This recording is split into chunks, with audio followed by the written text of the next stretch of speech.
can't wait to go get down there unless you get up and go over this I one. have to twist sideways to get the gun. Oh, So was you like the new truck? we are live. So it's a nice wreck, yeah. Our lives. Is it all loaded now? We are live. That's why we're here for, get some stuff. Make sure we get it undercoated first. And Yeah, take care of yeah. stuff like that. We'll put it in service. So. Nice, good. Okay, it is 5:30. We're gonna go ahead and Get it call done. meeting to order. Start off with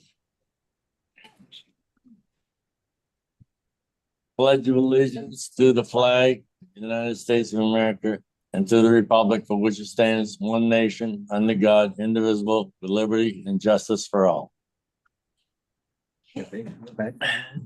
we have updates to our agenda. We have Ben Applegate from Memphremagog Watershed Association. We have a library trustee appointment, and we have an executive session to discuss personnel matter that will be held tonight. Is there anything else anyone else has to add to the agenda? Don't believe so. Okay. So we will go to public comment. Or should we put anybody else above that? Let's go public comment. Any public comment? I'm here to discuss the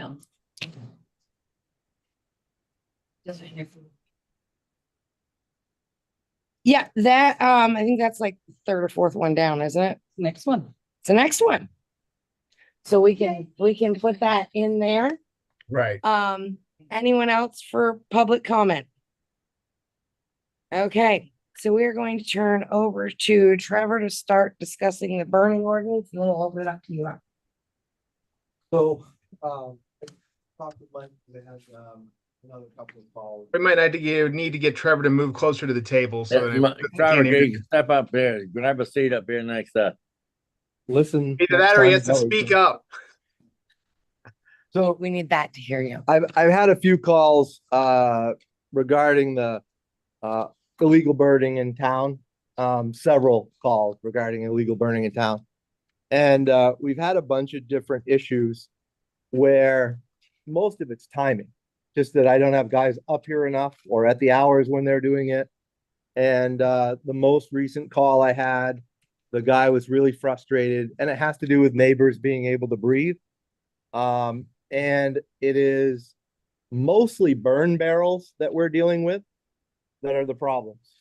So when folks are having an outdoor fire in a barrel and you can't tell what they're burning, at one time it's perfectly clean, and then they throw their garbage in. This specific complaint was they get the barrel burning hot, and then they throw their garbage on top of it in the middle of the night so nobody can see what they're burning. And that gets in the neighbors' windows and infiltrates town. The biggest issue for us is also when we're going in, and I think that the line between law enforcement and firefighting personnel, the town has the authority to designate who the enforcement person is for open burning and illegal burning by their ordinance. And I just think that we would like some clarity. I think it would be great if you had some folks in town that are willing to take those calls. That's really what this guy was requesting, is to have a place that they can call that's for somebody that's going to respond to an open burn. I don't know if the town wants to go that far. And so you have the capacity under the ordinance, in creating an ordinance, to pay people under the fire warden statute to be able to pay your warden to go out and respond to these calls and handle some of these incidents. And I think that's kind of what I wanted to put out there is, and if I'm not mistaken, from what I looked online, some towns have more than one warden. I'm not suggesting that you ask your warden to change what they're doing. I'm suggesting that you may want to look at your ordinance, and you may want to expand your ordinance, and you may want to budget money for people to be able to respond to these issues. It was the number one issue that Joel told me he wanted me to tackle when I first came on. And I said, Joel, we are not firefighters and we're not animal control. And, you know, that is a challenge for a lot of towns. And I think a relook at your ordinance would be a good idea. That's my 2 cents. I think it would be, if you have that interest, that's a suggestion that I would make to you, just based on the complaints that we get. And it isn't just one or two people, and it isn't like it happens all the time, but the people who are the repeat offenders, their neighbors are beyond frustrated with not being able to get a response. And I think that's the biggest challenge. Aren't So burn barrels illegal in Vermont anyway? No, technically, no. No, Okay. I Just just, if I it's just remember burning. like when I was thought like, we're high too. school, You- there was this whole big switch. So Yeah, and so there's a it- huge, like, it's an EPA violation, right? if you read, well, and that's a great thing, that would be a great thing to understand.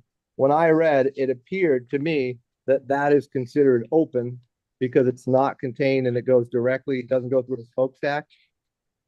That's how complicated it gets. Okay. Right, right. And And I our just- ordinance does state that it, you know, that if you're gonna have a fire, it has to go through a chimney or something of that sort. but not an outdoor campfire or an outdoor, just sit around the Right. backyard. We've made sure they could do that too.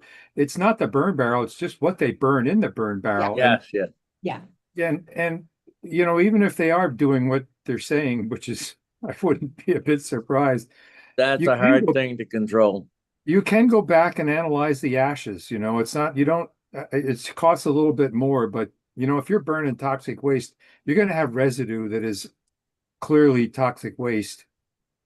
I wrote Mike today and I was thinking, you know, if they're burning toxic waste, then the health officer should be able to step in and issue a health order saying cease and desist. You will not burn any more trash on this property, period.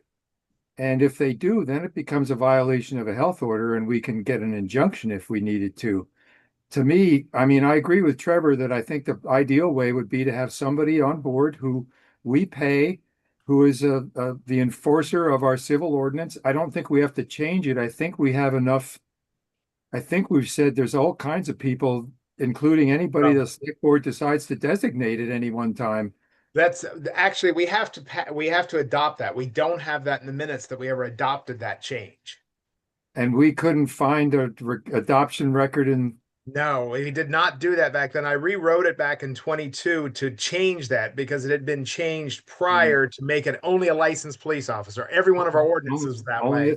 Only a And certified. we got wrapped up in the animal control ordinance, and I think we completely forgot about passing. I this. really don't believe that we should be using our sheriff's department to control this, especially when state's involved or whatever.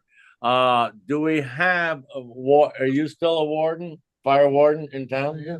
You are. Would that be something that you'd be willing to pick up? They- Okay, so that's Yes. Not hard. their job. That's it. So I think what we need to do is, we all need to look at the ordinance anyway. We need to allow, and I did not catch your name. Lisa, we think we need to get, yep, try that again. We're gonna give Lisa a minute here, and then we're gonna give these guys a minute. And then, what we all need to do is probably take a look at this. Go back, make our edits. And come back again. This is not something that's gonna get resolved tonight. No, You still And have, I'm sorry, you still have the if we didn't pass this one, then the old ordinance is still in effect. Right, right. And nothing really changed from the two ordinances except that we could appoint somebody else to be the enforcer. Right. I just don't want to waste the sheriff's department on that. They've got bigger and better things to do. So that's something that we'll have to look at as the select board, maybe. yeah, it's definitely something that we need to, Yeah. I would like to see that control passed off to the fire department, because they're the ones that have to know whether the fire is safe or not. They're the ones that have to go put it out if it isn't. I just don't wanna waste the sheriff's department on it. They got bigger and better things to do. Although if we need them, they'll be there, but still, it shouldn't be part of their job. So Who enforces town ordinances? We do. It's a town ordinance. And so, You should enforce it. and we have been going when we go. The issue becomes, if we can't go and see what was actually burned in the fire, and we're trying to do a later follow-up, it's more about having somebody else available at the time. Do you know the answer to the question that I'm asking? Can there be more than one fire warden? Yeah, As many as you want. that's what I thought. And so, to me, when I did my looking online, it was actually kind of funny.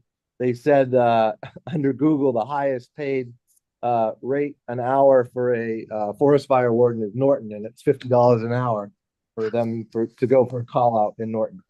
And so, but that was online. But you'd have to weigh all that in, and you'd have to put a budget together to make that kind of decision. And I don't mind continuing to respond and also assist whenever there's an incident happening when we're in town. It's really, we're getting complaints about what we also can't cover. And so I'm bringing this to you as expand what you're doing. I'm not saying don't rely on us at all. I'm not saying. I didn't need, oh, sorry. So question, Joel. There's an issue. The neighbor knows about it. You know, if we call the health officer, because she is in town, does go up there, can she tell them right now, cease and desist? I was Well, gonna say, I was- If we've got to have pretty confident evidence or knowledge that they are the guilty party. But I would start by, to me, if she went out and said, you know, you're doing this, stop doing this, and that's a warning. And then the next time they do it, she issues an actual order, which is a legal document. But I think I would try that if Beth is willing to do it. That's But not in used. some cases, she might want somebody like Trevor to go with her. Right. Yeah. But are basically these the same problems day in and day out? I mean, it's not like 20 people, it's like a Same person, same problem. same, okay. Gonna ask. That should, we have to be able to handle that. Several different places. Okay, can I give your number to Beth to have her get the addresses from Yeah, you? yeah. Cause I don't wanna start putting addresses out right now. Yeah, no. She can call me and I can give her the address. Okay, so And you then got them too? What? Okay. So I can get a hold of Beth. In order to keep this moving. Yeah. Do you have anything else before I go over to Lisa Yeah. and the fire department? Joel's point of having in your ordinance after a certain number of times that the town can actually tell a local resident that they're gonna have their property banned from burning because of a certain number of violations makes a lot of sense. In that right now, it's the warden that is responsible to do the permitting of the fires in town. And so it becomes kind of a conflict, not knowing who has permits to do what. And that's part of the other issue of trying to get it all combined under the same roof. Like who knows? Because basically right now, when we go to a house and we're checking, like the other night, Matt went to one of the houses for a complaint and he got there and he checked the barrel and it was all wood and he left. And the guy called him right back and said, he's just gonna throw garbage on there as soon as you leave. But there's nothing we could do. But anyhow, But with the fires, if I'm having like a little tiny one in the backyard and one of those little fire pits and things like that, those don't get permits, Right, correct? right. It's only large open. You're not, we don't have to give a permit for them. That's the problem I've ran into is, what do you call a festive fire? Believe it or not, I've been to like bonfire with everything burning and they're sitting around and drinking. This is a festive fire. Town says I can have it. Right. So where do you 4 draw foot- that line? 4 foot tall festive fire. If you're sitting around roasting 4 foot tall. marshmallows, that's festive. Yeah, and I know for a fact too, Rick, I've heard of some people that, 11 o'clock at night, they throw a tire on it. Yeah, that. Gene, sorry, But- lost track of time. But the anyway, festive- Yeah, we gotta just figure that out. The The festive fire part, they can't, they're not allowed in a festive fire to throw tires and any garbage on there. That's Right. But they don't do it That's when not you're a- there. When you Pardon? get there, you got a bonfire. And once you're there, you see remains, but they're set around it and it's just brush, but you know. Other stuff. What happens after 1 o'clock in the morning, right? Yes, that's Yeah, right. It's hard, So, hard thing to do. We actually have a no burn zone in that ordinance for, that's tied to a season like from May 1st. June Something like first that to is in- October 1st. Yeah, it's a no burn. I don't know, forget what it applies to, but I know there's a zone that has a map. never made the map. There is no We map. made the- we I don't made have the map. It says it's Appendix A, but I don't have it Appendix attached A. to it. Never made it. All right, There's a map. so obviously task one, everybody's gonna take their little thing and go, but I do not want to close this out with let's do this.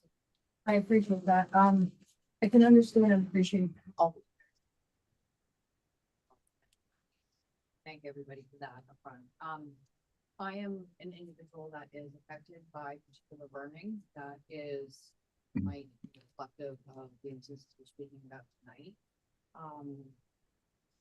I guess as a resident of the town, I am trying to, which I understand is in process because hammering out the details of some things, but as a citizen's perspective, it's my understanding that no trash burning or recyclable burning is ever allowed in the state of Vermont. Is that correct?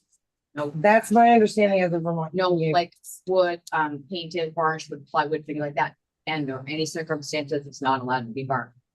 Anything else like grass clippings, if you're brush hogging your property, that is allowed to be burned only when a permit is issued by the fire warden for specific date, time, location, materials from June 1st to October 1st. Is that correct? For that, yes, for that size, Okay, but to the like board. the little, that's not the same as like a small in your backyard. But in the case of a burn barrel, if this refuse is being burned, trash and or the grass clippings and this is water being. It doesn't matter if it's literally laying in a pile in their backyard and they're burning it, well, if it's in a burn barrel, burning the site. It would still require a permit to burn grass clippings, tree branches. I would have to refer that to, yes. Okay, so again, not the little fire pit toasting marshmallows or for heating their home.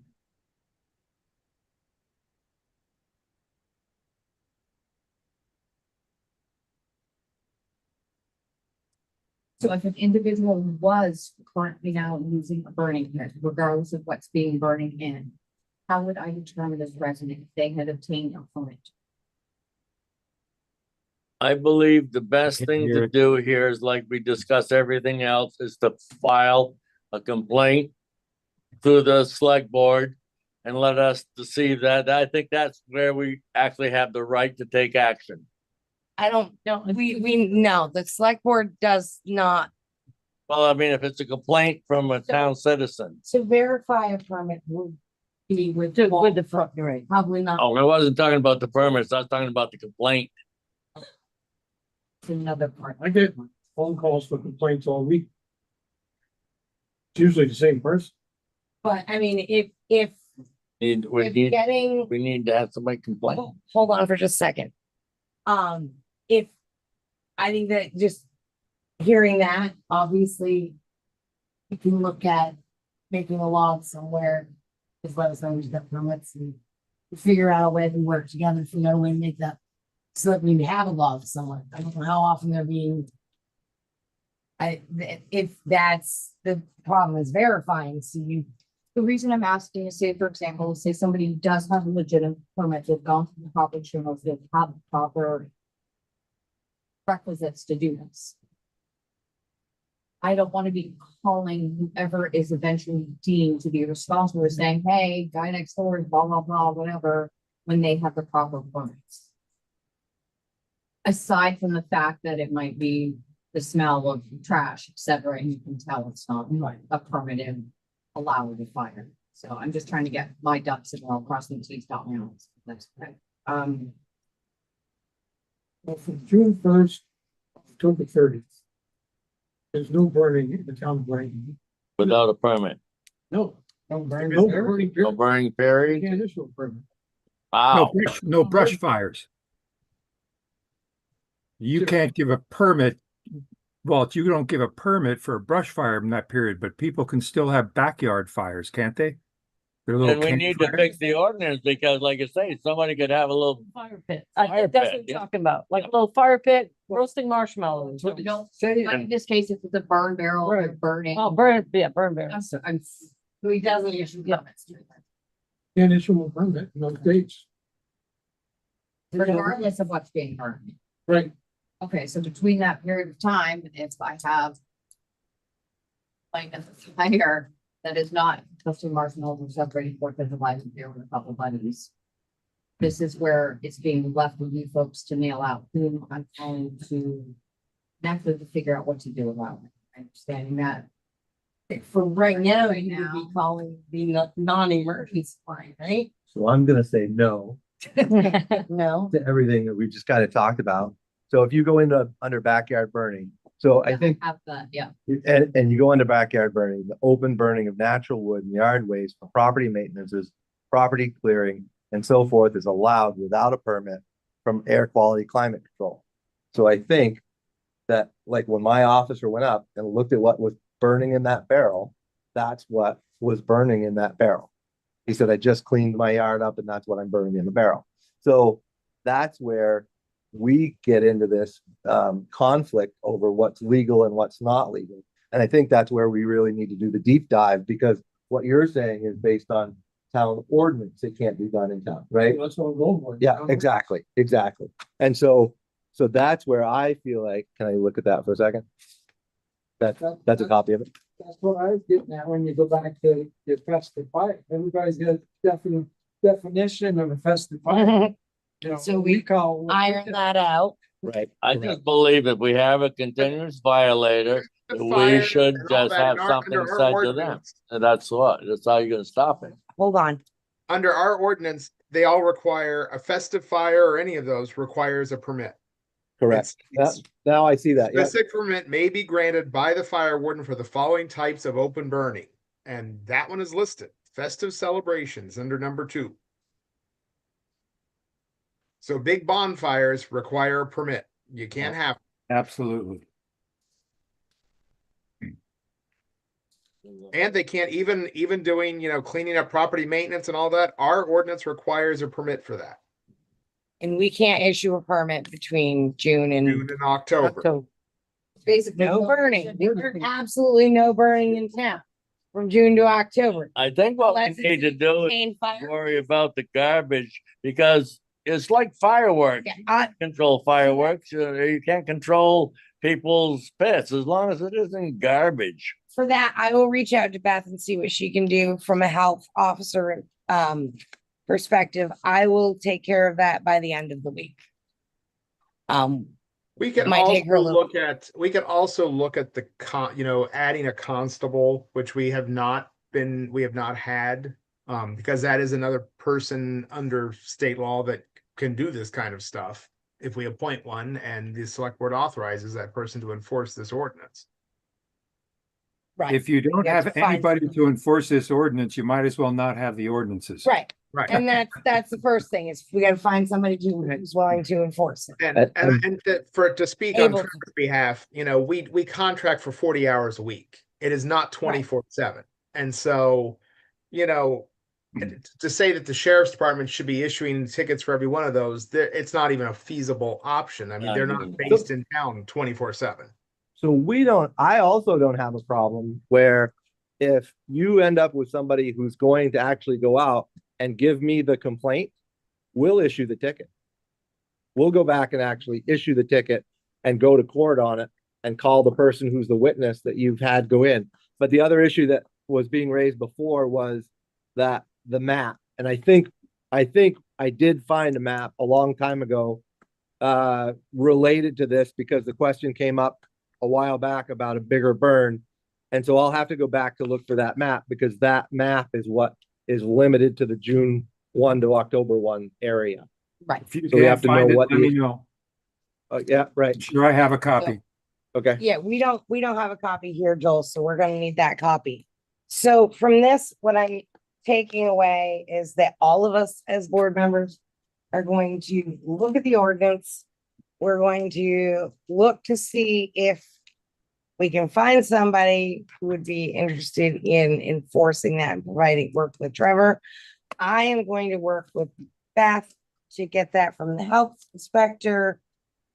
And you're looking for who, do we answer you? Because I could give you an answer other than right now it's the sheriff's department. I understand certainly it's a pin in it. I would just like to leave here exactly an estimated timeframe, who's gonna be working on what, and then what it will be followed up on, so I can follow along with this issue. And ordinance, That said, an ordinance, even after we finalize it, is 60 days, correct?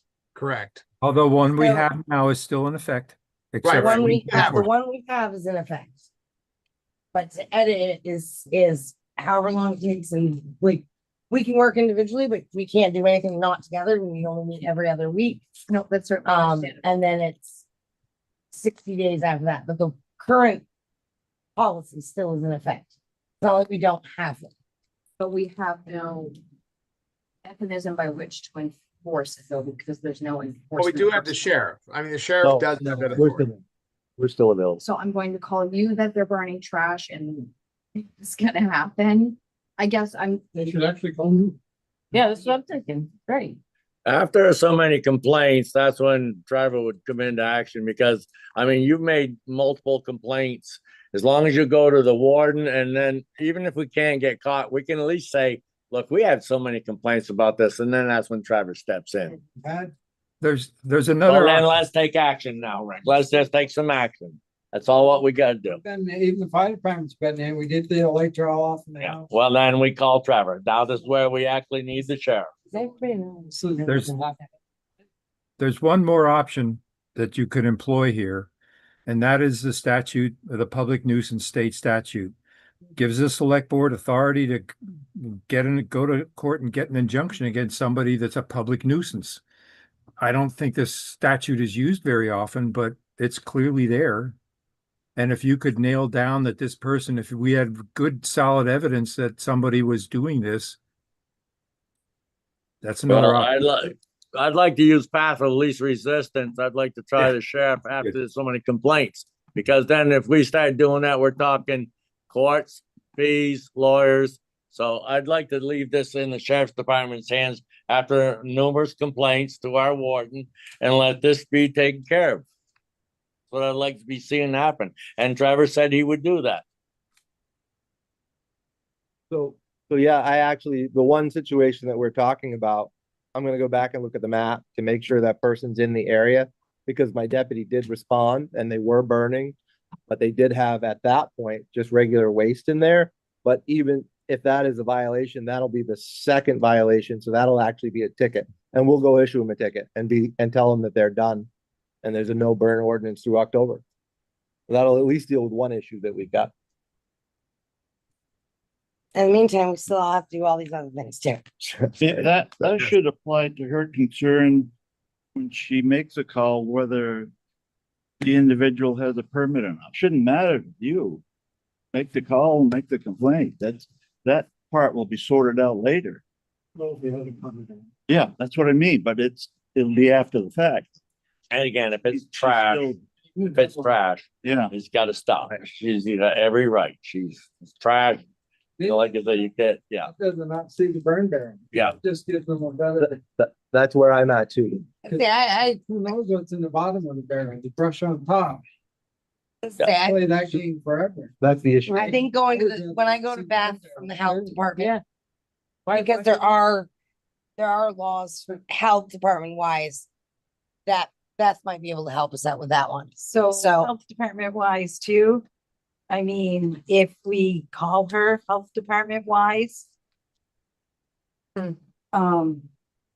Will she be able to look in just other places besides the burn barrel? We will find out. Okay. And I will put Beth in touch with the people that all need to be in touch with. She can call me tomorrow. Does that work? Does. Oh, Perfect. call her, she'll call you. Tell her to call me tomorrow and I will explain the situation. I mean, if toxic waste isn't a health issue, public health issue, I don't know what is. You wanna keep the fact that you can't burn from June first? Over in there? How'd that ever get in there? Right? That was, when Chico used to burn every week. You tell me, is it necessary to be there? It's not, Okay, that's it, because I don't think we're gonna, as long as they get permit. say, I don't think they're gonna do this in a vacuum without your guys' involvement. People did, once we put something in the paper to make sure people are aware they need permit. They just start burning, you're gonna get. Well, they're doing it in. The ordinance is a joke. It really is. Right. But what I'm talking about, once we file a complaint, it comes to the select board, we take care of that, and that'll slow it down. I mean, everybody's still gonna burn their wood piles, like you say, your little campfires in your backyard and your little portable things. But we're talking about garbage here, and it's gonna be a hard thing to control. But as long as she keeps complaining, a written complaint, now we can bring everybody into this and at least stop that part of it. And let's just go with that. Let's just go with that. Do we have an extra copy of the current And ordinance? I don't, what are you laughing about, Rick? What's funny? 'Cause it's been. It's been at least 2 years. No, anyway. back in the day of, Fine, but we haven't done anything about it. Let's try doing something about it. and this has been going on for 100 years. I know it. Yeah. So we're trying to fix this. You asked us. Spent 2 days in Gilhall because remember when Valentine's had, Mhm. she took it Yes. to court, cause we went down there and put the fires out. She tried to sue the fire department, tried to sue the town, that was on Teddy in our room court. 2 days down there. It's insane. Went on her property, trespassing, and I hear you. that's a fine line for us to just go on somebody's property if they don't want to there. So let's, if we can get a couple extra copies, I can give it to you guys and I can set up. If you guys Time. could just give them yours, I can print your, I mean, you guys have it That's already. I here. sent it to you guys in the packet, in your email. Yeah, Yeah. can you wing us through the copier a couple times? Or you guys already have them? Yeah. Yeah. Okay, because obviously your input is needed on that, so you guys wanna on it and get a hold of me? And Rick, this is why I said I would like to see the fire department have a little authority more than what they've got. So you would be able to go onto property. Yeah, that's, That's why I say, that's how we ended up in court before. Yeah. Yeah, but- Have We you own check, property, well, fire. Yeah, but if the town gives you a written Yeah. in our ordinance, if they give you authority to do that, then Well, you can't give Well- authority to break. yeah, to He's go already on caught. he Somebody's. does. So he's got authority? So you're saying a fire warden has no authority? No. I thought the. not to go on property without, Oh, You need a Well, then warrant. the if you're ordinance gonna is- go fire property. warden themselves. Yeah. The fire Not department, fi- the fire department can go extinguish a fire. If we If can- it's- that's right. If it's a complaint, Chief, yes, I have the authority to go on the property if there's a complaint. well, if we Well- tell them No. not a complaint, No, if we get No, 911 no, call, no. then that. There's a fire. Fire department still will fill it. Same as a house fire or anything, that's. If we call, if the warden calls, if somebody Right. calls about a burn, they have the right to go extinguish the And that's fire. how that Thank happened down there. You know, back then, told Teddy, you go down and if you want to put out, call us. And he did. We went and put it out, but we still ended up in court. Yeah. She lost, but And so you wind up wasting man that's, hours. but that's Yeah. what happened. Teddy went down first and then had us stoned and then, you know, like, back then, I don't know now. What to do, but just Well, for let's us. start there with everybody taking a look at it, making their suggestions. I'll go to Beth. If we have future issues, you're gonna go to Trevor, the Sheriff's Department, I should say. And we will, on our next meeting, can we just put this on the agenda for the next meeting? Keep it on there so we don't forget. Yeah. Anything else on this topic? I have a, since Trevor's here, we have another issue to deal with, and that's the rooster. Do you have any suggestions on how we should deal with the rooster? Animal control. Stick it in the We don't fire. No, that is anybody. not, there is not.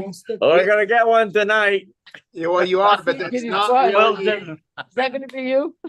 No, our animal control ordinance does not regulate roosters. It does have a nuisance animal thing in there, but somebody has to be able Sorry. to enforce that. Is and this the infamous rooster? This is the rooster that is like driving the neighbor crazy up on Mountain Street. Oh, and- let's make. Oh, it's the fair. rooster I thought it was. Oh, there's. Okay.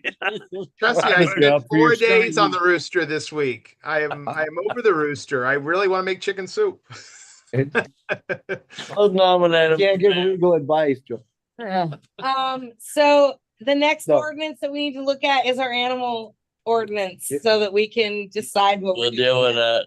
We're gonna the have a thing- hard time with Yeah. farm animals. Yeah, I know, exactly. that's It's just agriculture. it. I looked and there's not much we can regulate as far as farm animals go. It's not a No. lot. Is he attacking or Mike, or is he just crawling too early He in the morning? crows 24 hours a day. Oh, So I was gonna say, that's Public- what people don't understand. Is they don't just crow in the morning, they crow all dang day long. It's sun's up, they're up.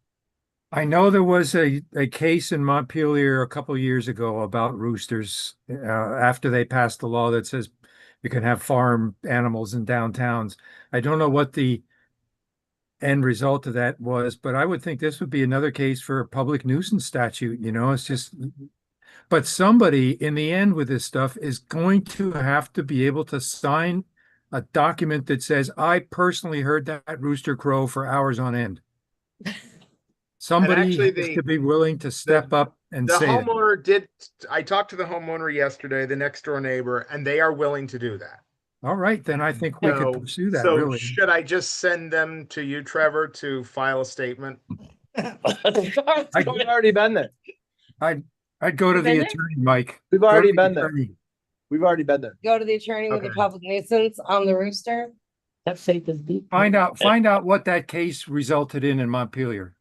And Trevor, you said That's- it was hard to control that, and you've already been there, so what's the next step?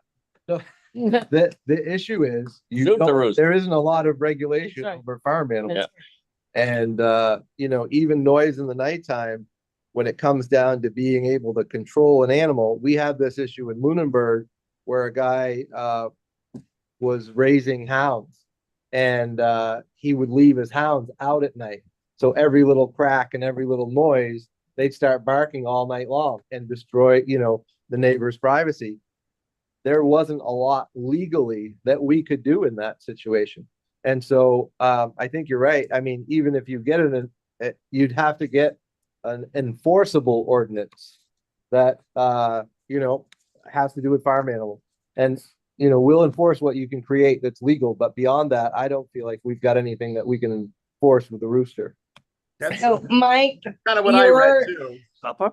you're gonna read the public nuisance thing and see if the Montpelier case, how that went, I'll talk to Sarah. Sorry. Ask Sarah, Okay. yeah.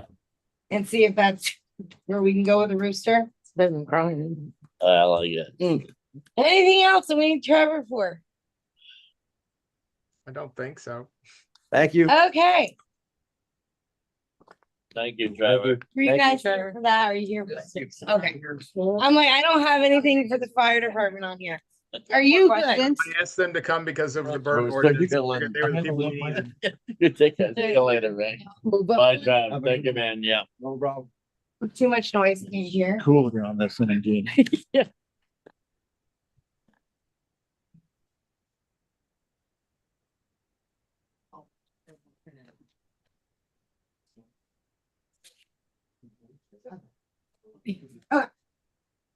So, I'll talk to someone.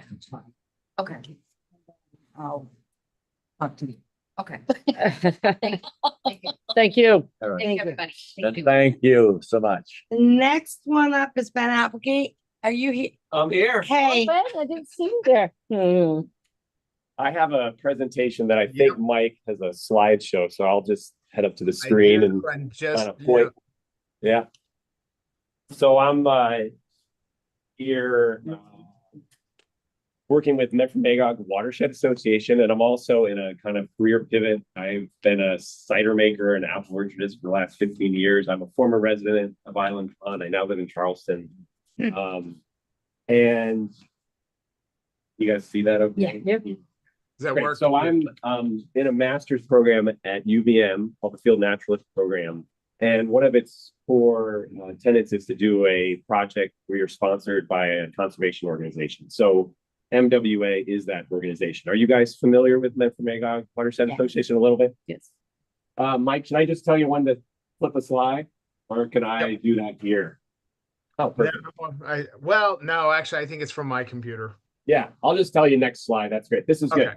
Okay. So just as a few things, just showing the Memphremagog watershed, you guys are probably familiar, but it's a good review. A lot of the watershed is in Vermont, the Black River, the Barton River, and then of course the Clyde. So about 2/3 of the overall Memphremagog watershed drainage basin is in Vermont. And the MWA has been around since the late 2000s. I think it was formed in 2007, 2008, primarily as an advocacy organization around watershed issues. But in the last 4 years or so, they've been doing a lot more design and implementation of conservation projects. Things like stream restoration and water culvert improvements on roads and whatnot. And so there are two folks there that have been full-time the last few years. And Patrick Hurley got excited about wild and scenic rivers because of an interaction he had with folks over on the Missisquoi. And so I'm going to talk to you a little bit about that tonight. Next slide, please, Mike. So I'm going to talk a little bit about the remarkable values of the Clyde that I see now, but I'm also going to be investing in those. Talk a little bit about wild and scenic river national system. And you guys might be familiar with this because the Nulhegan is under study. So some of you that may have been on Selectboard for a while know that. And then talk a little bit about the Upper Missisquoi experience, and then talk about the community outreach I'm doing this summer to kind of just scope out how people feel about pursuing such a designation. And then I'll ask you for any questions and feedback. Next slide, please. So this is just an overview of the Clyde River watershed. And one of the most remarkable things about the river system is the number of lakes within the Clyde. We have deep lakes like Seymour and Echo. And then we have a number of lakes within the watershed that are in the river system that are shallower, but are very functional, both as places for fish habitat, but also for sediment capture. So, for example, there is significantly less phosphorus that contributed to Lake Memphremagog from the Clyde compared to the Black and the Barton rivers. And it's partly because of this unique lake system that goes along the river. The other thing I just wanted to mention was just how large the Ferens tributary. And so I'm primarily thinking about the main channel and thinking about Wild and Scenic River, but the Ferens River might also be considered in that just for its really scenic quality. Next slide, please. So the remarkable values. The fishery is probably the thing that jumps out the most to people. The Clyde has, it's kind of unique. It has walleye, both in Island Pond, but also down in Lake Memphremagog. So it's kind of rare to have walleye and such that. And then, of course, brook trout is the big fish that is in so many of our tributaries. There are some Atlantic salmon that could be spawning in the Clyde if we can open up some of those lower tributaries. Of course, rainbow trout, pickerel, lots of fish in the fishery. And from the fish biologists I'm talking to, they consider the Clyde one of the preeminent rivers for fish, all different types of fishing in the state. Paddling resource. Obviously, there's a lot of people that paddle on the Clyde. Now there's someone that has a business, Clyde River Recreation in Charleston, that now is running boats and paddling in regular section. And then some of you are probably familiar with the Northern Forest Canoe Trail, which goes from the Adirondacks up to the Allagash in Maine, and it does travel along the Clyde River. If the Clyde and the Nulhegan were designated wild and scenic, the three rivers that cross Vermont that the Northern Forest Canoe Trail travels on would all be in that kind of category, which would be kind of cool and another way to attract people to recreation. Next slide, please. So the Wild and Scenic River Act was passed in '68, and it was basically to deal with the amount of dams being built in the United States. Half of all the dams in the United States have been built between 1950 and 1979. So those 3 decades after the World War II were really intense. And so this was a reaction to try to preserve some of our free-flowing rivers. It primarily was out in the West, especially Alaska and some of the bigger Western states, and primarily areas that flowed through federal lands. But in the East, that's a much different landscape. There's a lot of private land. So there was another amendments to the act in the 90s that created another sort of subset called Partnership Wild and Scenic.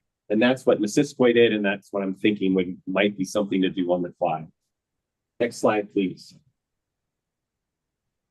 So why seek wild and scenic designation?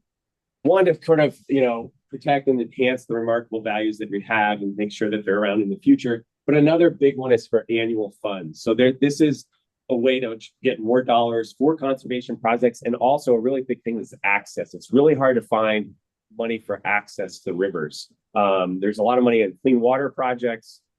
There's some money for fish, but their access points is a real tricky one. And then of course, having a plan, getting local people together to come up for a plan to protect the values of a river. And so those two things, having local control, but getting some federal dollars to actually do some projects. Next slide, please.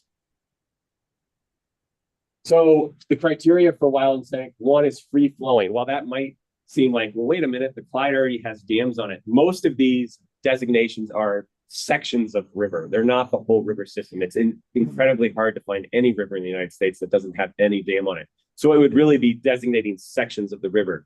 There's 3 dams, 2 in West Charleston, 1 down in Derby. And so it would be, between those. The section from Clyde Pine, right above the number 3 dam in Derby, all the way up to Lake Salem is quite scenic. And then all the way from there, as you get towards West Charleston, there's really nice sections of river. And then of course, from Pensioner Pond all the way to Island Pond, it's incredibly, scenic and wild and fairly wild and kind of connected. So those would be the free flowing part. And then it's really about these outstanding and remarkable values. And that's in a regional context. And so some of the things that are specific right in the law are scenery, recreation, wildlife.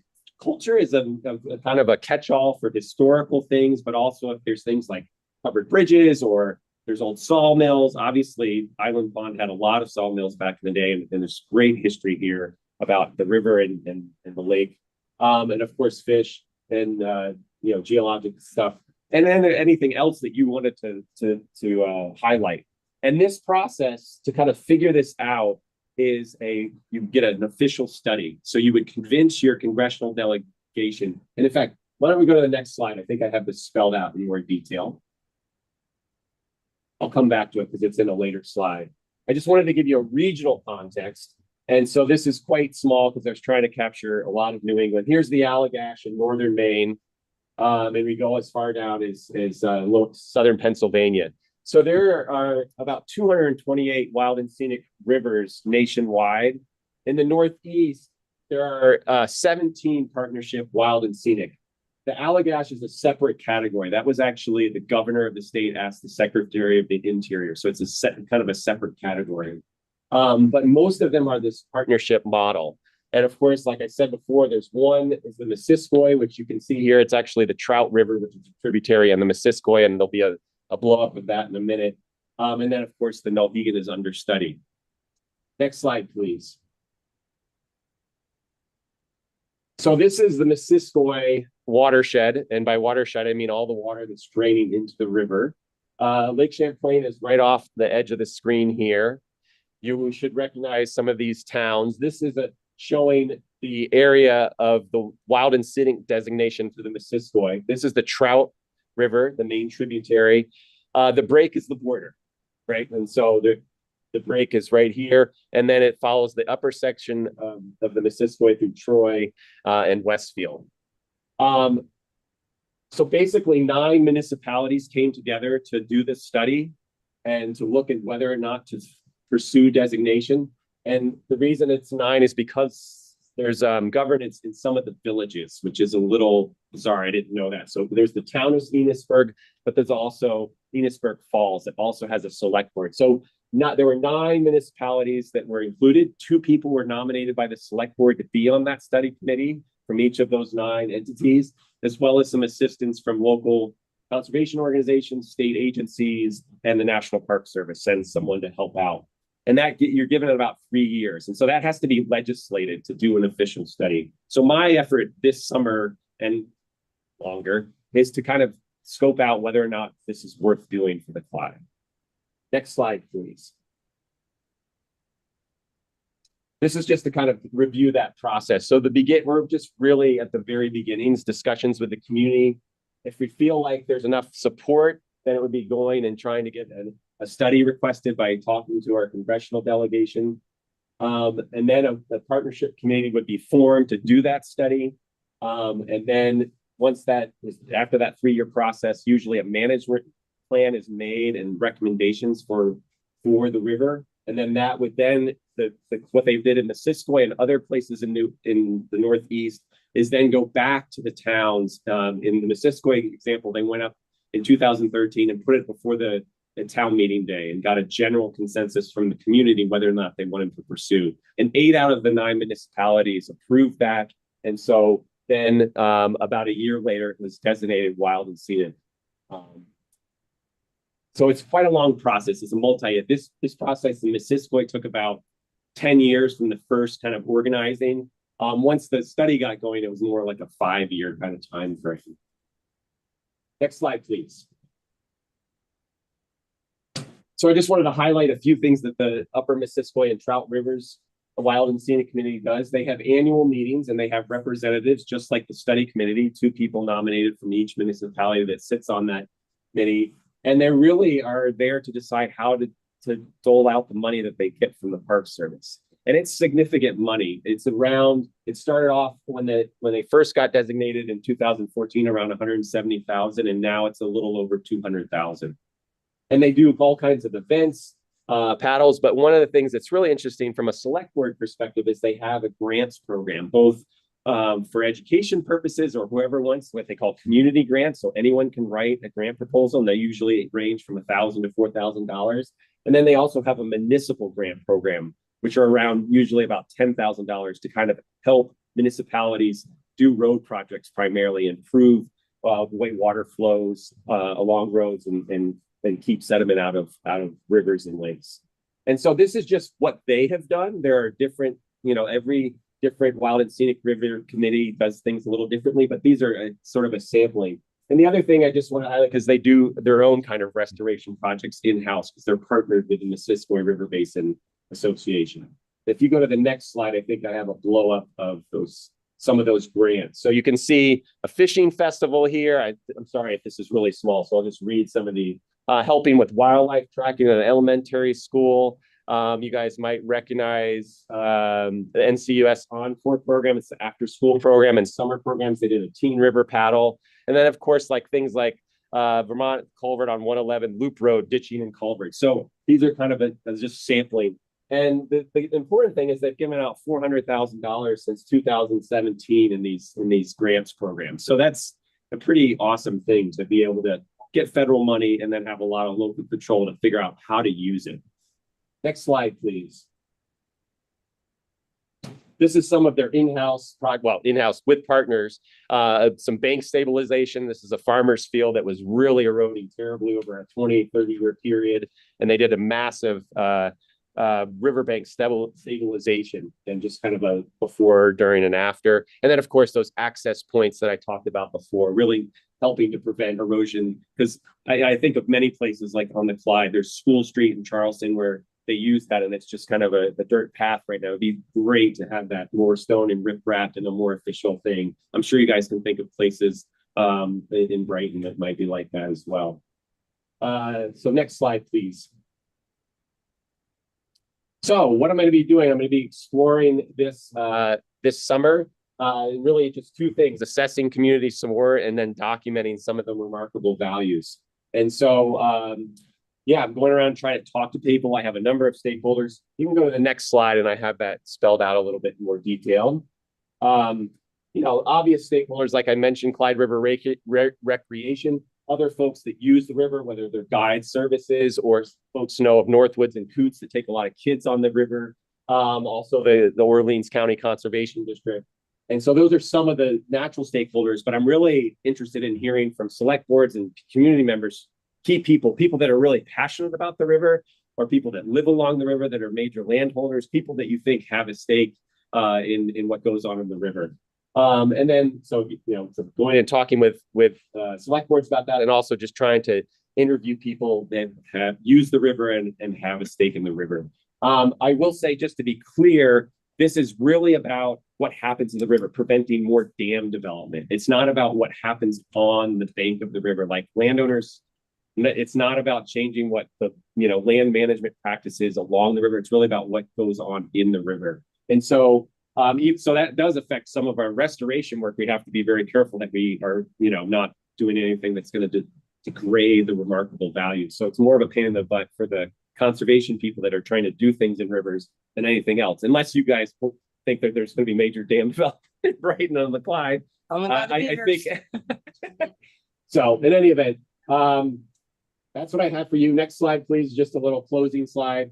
Really just want your feedback and recommendations of people you think I should talk to in Brighton or beyond that you consider. And you can welcome to reach back out to me at any time. I obviously will be working on this for the next few months, probably over the winter. And we'll be doing stuff for my program, but this is beyond my master's program. This is a much longer effort. So I'm not going anywhere. I'll be right down the road. So please give me any feedback now or later. Could you tell me what you're asking of the community?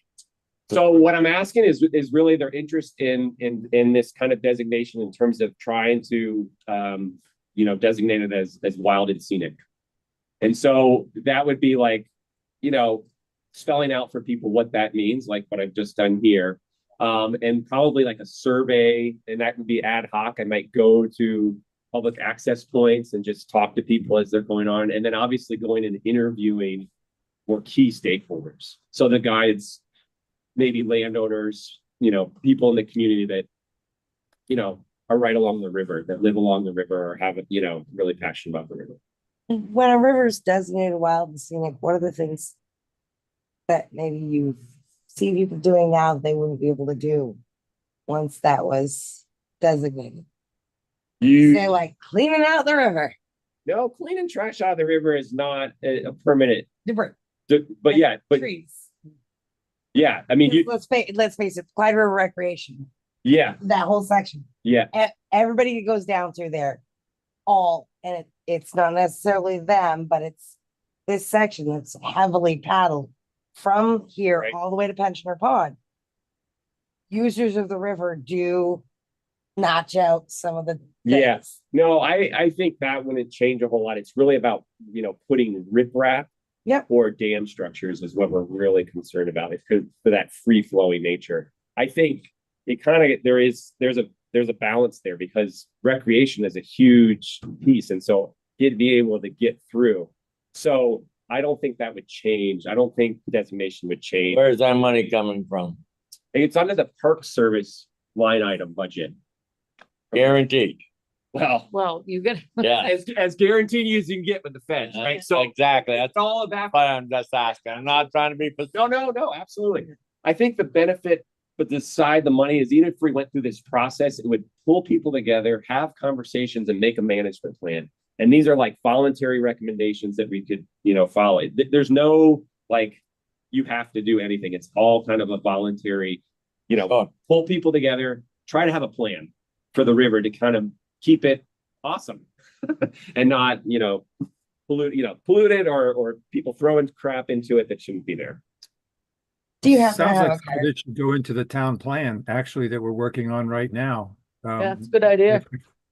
If we're gonna be pursuing any grant monies or anything like that, and if you want the town to have some input on this, that might be a good place to start. You should meet with the planning commission, Ben. Yeah, okay, that's great. I should do that. I gotta admit, I've lived in this town for 70 years and I've never seen the Clyde used as much as I've seen in the last 10 years. Yeah. I think it's wonderful. Yeah, no, it's I really do. Yeah. I think it's fun. I think it's great that everybody's using the river. Yeah. And it is clean. No clean up. So it's really good. Yeah. Really. I don't have a card. I'm so new at MWA. I don't have one, but I'll bring some back and leave them with the town clerk. How's that? Nice. Great. I can send your contact info out to them. Yeah, that'd be great, Mike. Awesome. Thank you. All right. Thank you, Ben. Anything else? No, thank you so much. Yeah. Hopefully that was at least some. And just for reference, the Clyde River is the only river in Vermont that flows backwards. That's right, when the fair is, Back on that side. the real fair, But that- going, it flows backwards. And when the wind's blowing on my section, it flows backwards. too. Well, thank you very much. Yeah, well, have a great rest of your evening. Hopefully it'll be quick and brief. Thank you for your information. So next up is animal control officer, as you guys know. Brian got done and Bruce has expressed interest in becoming not that Bruce. Oh, sorry. We should be more specific. Bruce You is was- like, I was I like, thought he was just gonna leave tracks out the door. Yeah, Bruce Rumball Peter has expressed interest in becoming our animal control officer. okay. So any questions? We need a motion for that. Probably, yes. So then we, I'll make a motion that we appoint Bruce Rumble Petrie as a animal control officer. I'll second that. all in favor? Aye. Aye. Okay, that's that one done. That was a quick The draft. next, what's that? What's So that that? was a quick draft. Yeah, Thanks. next one. Already Just say know. you want to do it. forward. It's all yours. Yeah. I asked him like 4 times just to make sure. I'm like, you're really sure you want this job? It's final. It's done. We'll worry about that down the road. It's final. Thank you very much. Okay, so the next one up on the agenda is the library trustee. So current library trustee Michelle Osborne has resigned. No. And the library board themselves has made the recommendation to appoint Amanda Harris, who is, I believe she used to be a librarian, to the library board of trustees to fill the position. So Here we go. turn it over to you guys. Question. I make a motion. Is that a trustee only or is that a librarian? Just- work? Trustee, Just- the board, just their the board. Just the board. Yeah, Right, and it only goes through, until the meeting next day. election. Right. okay. Because, Thank you. so, I don't know the ladies. I'm gonna let somebody else. I'll make a motion to appoint Amanda Harris as a library trustee. and a second, Brighton. I'll second it. all in favor? Aye. God, these people. Is that everybody? It's everybody. Okay, next up on is The NEK the, chamber. and has yeah, I asked was just them- double checking the updates. NEK chamber membership. Right. I mean, I can make that decision and I'm recommending we do, but I wanted to leave it open to you guys for feedback if you were okay with it. It's $250 for a year. We have worked, I've worked specifically really closely with the new executive director for the NEK chamber, and they're taking over as the regional marketing entity for the Northeast Kingdom. The Northern Forest has been serving in that role, and we work with them a lot too, but they want to get out of that. That's not really what they do. And so the NEK chamber is taking it over. But they also, like everybody, they don't have any real income source. So they're asking each of the towns in the chamber to join the chamber as, part of the way to fund that position there. And so And Mike, as I read your email, you said that and the benefits to this is they just scope out project for us that benefits individual do. townships. So like the NEK chamber is going to the Big E and representing the Northeast Kingdom. And so they will Okay. be there. We will have brochures at the Big E from Island Pond to entice people to come here. They And also do a so- lot of social media presentation, like They do. They in general, like they share all of our events. Outside, all right, calendars, Yeah. gotcha. like Well, they're it's something we're tagged trying- constantly, my stuff. Yeah, we're trying to build the regional. I mean, because we work. So there's a corridor that goes from St. Johnsbury to Island Pond. All the towns along that were the I forget what we're called now, the Northeast Kingdom Marketing Partnership or something or other. And so we're trying to work together to try and promote the kingdom because all of us have, limited budgets of what we can actually advertise. So if we can combine together and do some ad placements where we're as a group, we can get bigger reach. We can hit Boston and places like that we couldn't afford to advertise. I mean, I can barely afford to advertise the Barton Chronicle.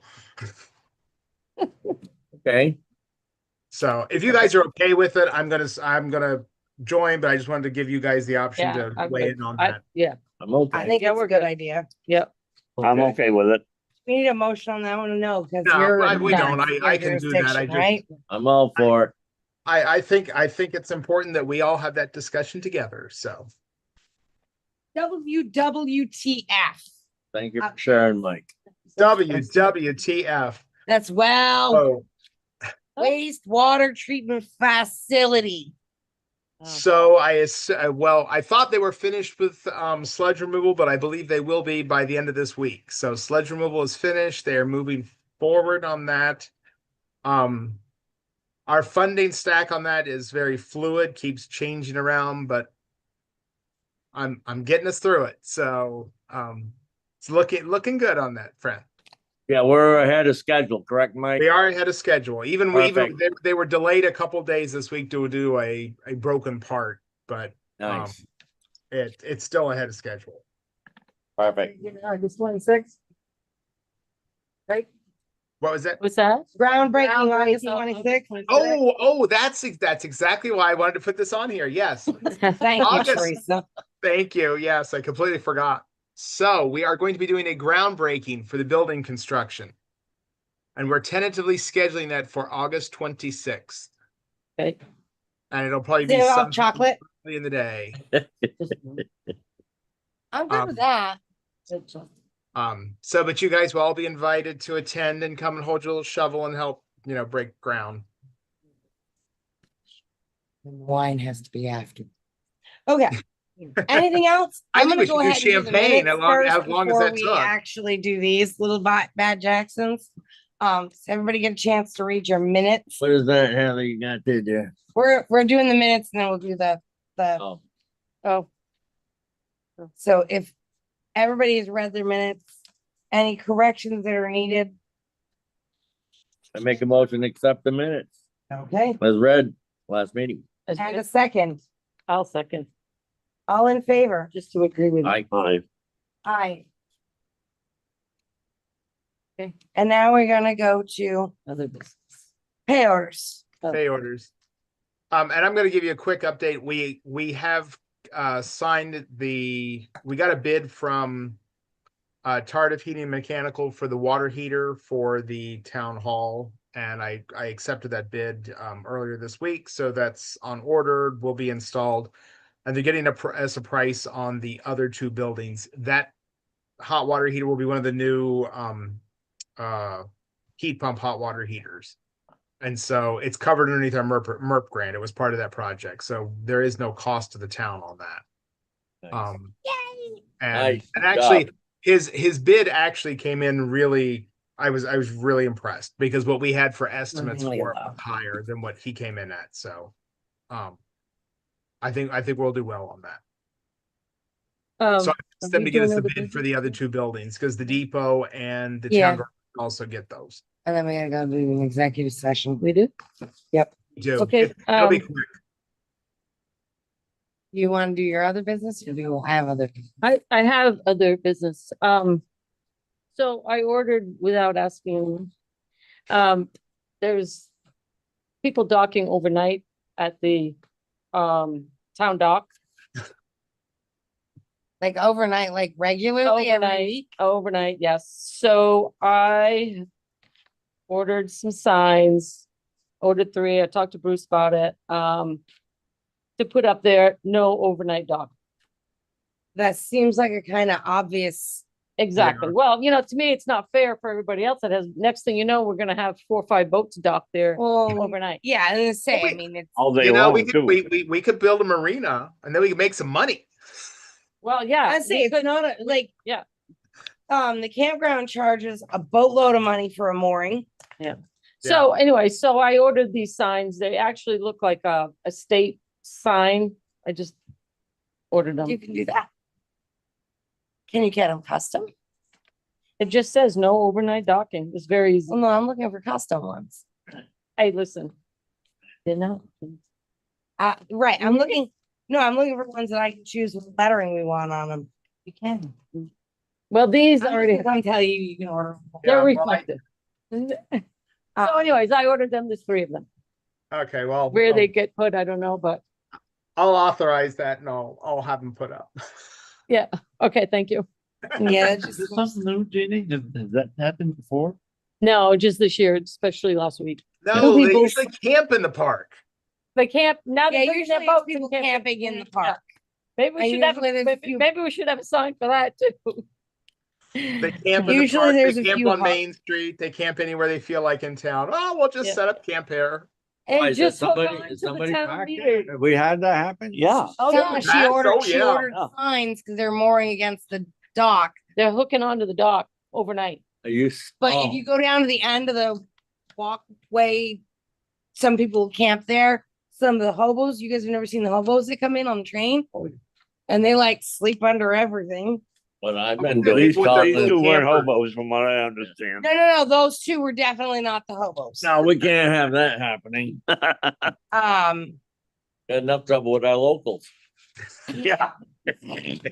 so the other thing that we have in here for me is I gave you guys copies of this.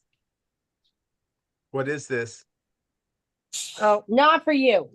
Oh, okay. Yep, okay, so, yeah, And, so we're gonna go, oh, I got it, yeah. Mine's in black and white though. Oh, yeah, because it was a That's black and white. okay, yeah, I'm kidding. So maybe we'll kick Mike out of the executive session. We'll talk about it in the executive session. Probably is executive session. yeah, for sure. Okay. Any other business?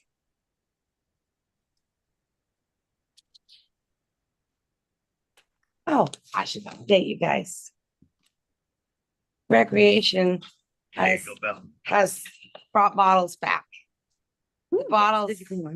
Yes, I brought yours back. We've taken 2 huge truckloads for a lot of money, so Brighton Recreation appreciates the extra funding. Awesome. Did you, who's, No, none of them have gone that way. did Bruce, Mike? Curious, where would you take that many bucks? Well, So, we worked with Linville Redemption Center and we just dropped them off. And when they're done counting them, they call us up and go get the money. And then I take the money to Teresa. And Teresa goes, "Ooh, more money." And Teresa and I are going on vacation. Thanks. And Teresa said today, wow. I really brought you a lot. Yeah, right. I brought her in $179 from July 4th weekend. Heather, did I miss something with this select board adoption of, or we passed that already this year, dear? Did I miss something? That was part of the burn ordinance. That was part, okay. So nothing has to be signed up. Okay, thank you very much. I'm at the helm. I'm just coming out of my coma here. Sorry, I answered for Heather. Sorry. It's But I fine. can't quite see what you're holding up there, Mike. It was, I need some new eyeballs. no, don't use my glasses. Which pair? The one on the top or the one on your face? These are for distance. These are for you and I right here. I was doing that today. I guess I'm like, oh, Yeah. I That's don't, what progressives are for, yeah, folks. that was giving me a so headache. you're progressive? Yes. I'd fall on my butt. If I look down the stairs, then go for the next step, I could never do that. So I had to put them on first thing, like wake up, not even open your eyes, put them on for the first couple of weeks, and then I'm good to go. I couldn't do it. But they're gonna up my lower ones because apparently I'm getting old. Y'all see, Right, at least I get, because I'm only at like a 1.5, and now I gotta go to 2.5 because No, she doesn't. my arms. What are you at? 2.5. I do some, Yeah, I'm 10 years younger than you. there we go, everybody. I wear 275s. Yes, I'm only 35. That's the cat out of the bag now, people. That's okay. I love it when a plan comes together. And we weren't talking to you, Teresa. We know how old you are, sweetheart. Teresa's about to have her 30. No, you're gonna turn 35 when none of you guys can retire. Oh, dear. I got some I like that. 35. Teresa's 35. I'm only 36 then. Well, then that makes me 40. That makes me 42. Hey, She we says her like that. son's only 35. Wait a Doesn't minute. the select board have like authority for like that kind of stuff? You know, you pass. like Yeah, that- speaking of which, I think really we should work on the calendar for July. And July 10th needs to Oh, yeah, flooding. fall off the line. It just stop. Yeah. No more July 10th. We can have 2 9s or 2 11s. Oh. Okay, No more I 10. think that should be a state thing. I think we should write a letter to the state. works for me. We need a motion for that? Not all of these, yeah. Okay, Writing letters. So Like, we oh, have no. an executive session. That we are going to discuss. Personnel. Yeah, why don't you make that motion? Or somebody make the motion. It's fine. Make a motion, we enter into executive session in order to discuss a personnel matter under the provisions of Title I, Section 313 of the Vermont statutes, finding that premature public knowledge would substantially disadvantage the town. No decisions are expected following the executive session. With the members of the board and Mike. No. And then. Second it. Second one without Mike. Second it. All in favor? I, Wait just a second. Nope. Well, actually, That Teresa, means, I- Teresa, you're done for the night. We'll Yeah. lock up, honey. yeah, thank Okay, you're welcome. Before I leave, or you're gonna get them? yeah, I can get it. I'll lock the door. I mean, All yeah, righty. I can thank you, handle it. Teresa. Thank you. Bye, guys. Have a Uh, good- It's not Good like night, this is a Teresa. big Thank deal. you. This is not. So. We're done recording, correct? Oh, no, actually, yes. Let me stop.